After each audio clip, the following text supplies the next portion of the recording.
Cláudia, qual é o som da nossa semana? E vamos lá? Olha o som que a Cláudia trouxe.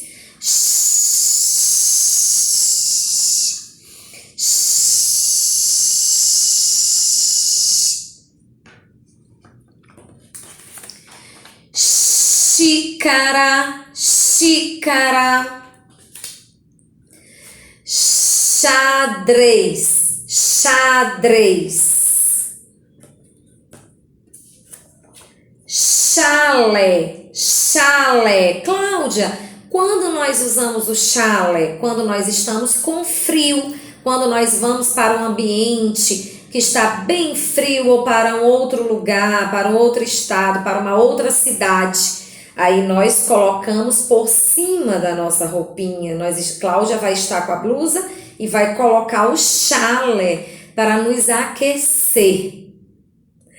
Beijos no coração e até amanhã!